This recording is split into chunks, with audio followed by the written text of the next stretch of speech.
বামপন্থী আইনজীবীদের জন্য চাকরি গেছে কি যায়নি এটা ব্যাখ্যা করার আগে আপনারা এই প্রশ্ন তুলুন যে কেন সিবিআই তার তদন্ত শেষ করলো না, কেন সিবিআই এখনো পর্যন্ত ওই চার্জশিটে অজানা অভিষেকের কথা বলছে।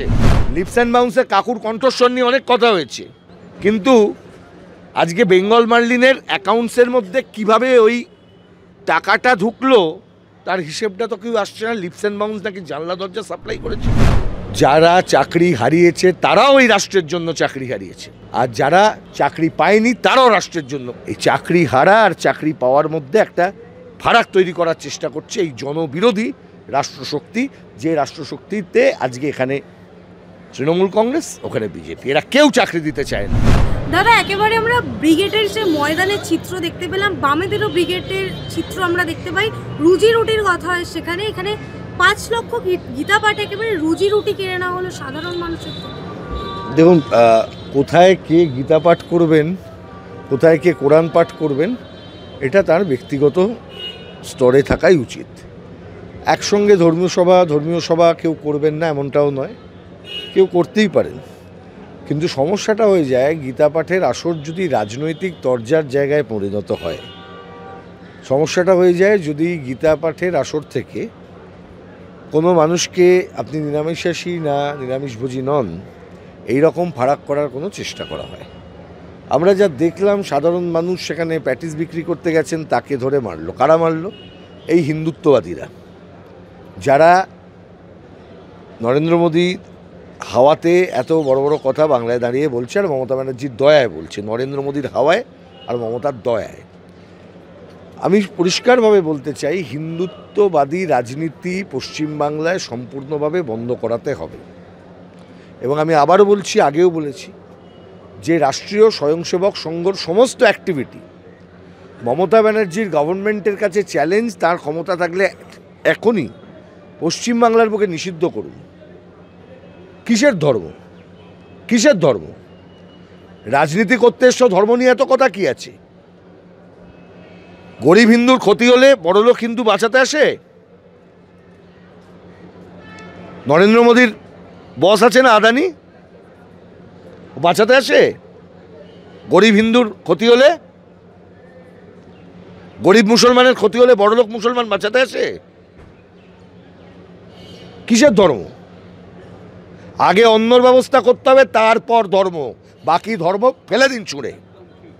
কিন্তু রাজ্য পুলিশ এই বিষয়ে একেবারে, রাজ্য পুলিশ আরএসএস এর দখলে, রাজ্য পুলিশ আরএসএস এর দখলে। মমতা বন্দ্যোপাধ্যায় খুব সুচতুরভাবে 2011 সালের পর থেকে পয়জন করেছেন পুলিশের মধ্যে। আরএসএসকে অনুমতি দিয়েছেন তাদের লোকেদের ঢোকাবার জন্য। আপনি জানেন, খোঁজ নিন, কালকে ওই যে ছেলেটি যে মার খেয়েছে সেদিন কি ব্রিগেডে, গীতা পাঠের আসরের ব্রিগেডে, সেই ছেলেটিকে বিকেলবেলা ময়দান থানায় ডাকা হয়েছিল। কেন ডাকা হয়েছিল খোঁজ নিন।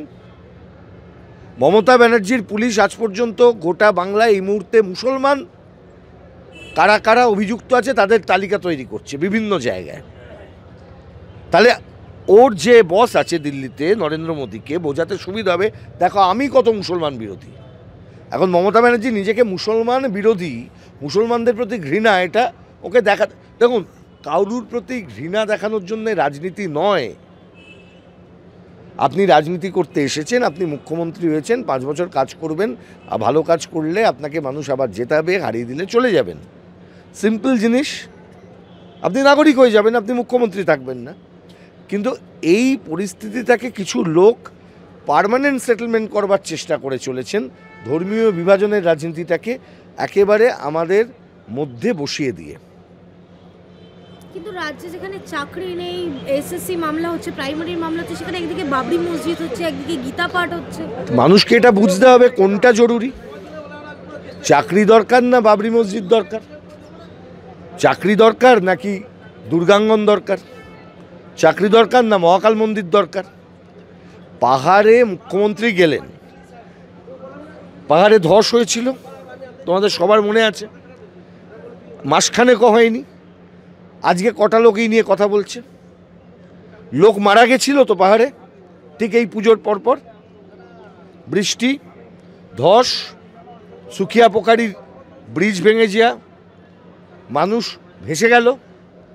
পাহাড় নিয়ে কথা আর শুনছো মমতা ব্যানার্জির মুখে? উনি গেলেন, দেখলেন, এই করে দিলাম তাই করে দিলাম।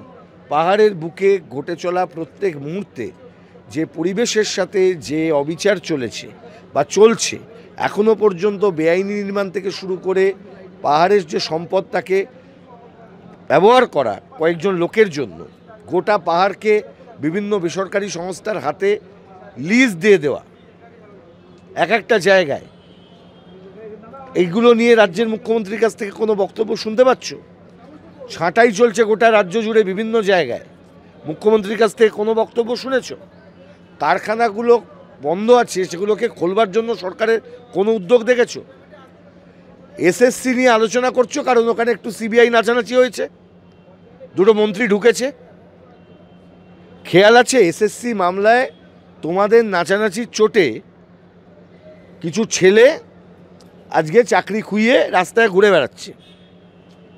আমি মেনে নিলাম দুর্নীতি করেছে ওরা, চাকরি থেকে ওরা চলে গেল, কিন্তু এই ফাঁকতালে যে পার্থ চ্যাটার্জি যে বেরিয়ে এলো, কল্যাণময় গাঙ্গুলি যে বেরিয়ে এলো, তারপর ওই যে আর একটা বুড়ো ছিল, কী নাম বলো, অঙ্কের মাস্টার চুরি করেছিল পরে, আরে কি সিনহা, শান্তিপ্রসাদ সিনহা, ও বেরিয়ে এলো। এই চোরগুলো যে বেরিয়ে এলো সেটা নিয়ে তো কেউ বলছো না। 26,000কে ভিকটিম, 26,000 চাকরি গেছে, চোর। পার্থ চ্যাটার্জির মুখের ওপর বলতে পেরেছো? বেরিয়ে আসার পর দেখবে দুদিন বাদে মমতাকে টিকিট দেবে, পার্থকে টিকিট দেবে মমতা। আর মমতার ক্ষমতা নিয়ে ওরা কিছু ব্ল্যাকমেল করবে। ব্ল্যাকমেল চিফ মিনিস্টার কি করতে পারে? আমি যদি তোমার দুর্বলতা জানি, আমি তোমাকে ব্ল্যাকমেল করব পাওয়ার রাখবার জন্য, পাওয়ার পলিটিক্স। আমি তোমায় ব্ল্যাকমেল করবো, তুমি আমায় রাখতে বাধ্য হবে, এইটাই তো চলছে। ওকে ব্ল্যাকমেল করছে দিল্লিতে, ও ব্ল্যাকমেল করছে ওর লোকেদের দ্বারা। She is a blackmail chief minister. এত দুর্নীতি করার ইজারা দিয়েছে লোককে, তারা দুর্নীতি করেছে নিজেদের মতন, আজকে তারা ব্ল্যাকমেল করছে মমতা ব্যানার্জিকে। ওনার কোনো ক্ষমতা নেই কিছু বলবার, ঠিক আরএসএসের সঙ্গে লড়বার কোনো ক্ষমতা ওনার নেই, ঠিক তেমনি এই দুর্নীতিগ্রস্তদের সাথে লড়বার ক্ষমতা ওনার নেই। আমি আবার বললাম বামপন্থী আইনজীবীদের জন্য চাকরি গেছে কি যায়নি এটা ব্যাখ্যা করার আগে আপনারা এই প্রশ্ন তুলুন যে কেন সিবিআই তার তদন্ত শেষ করলো না?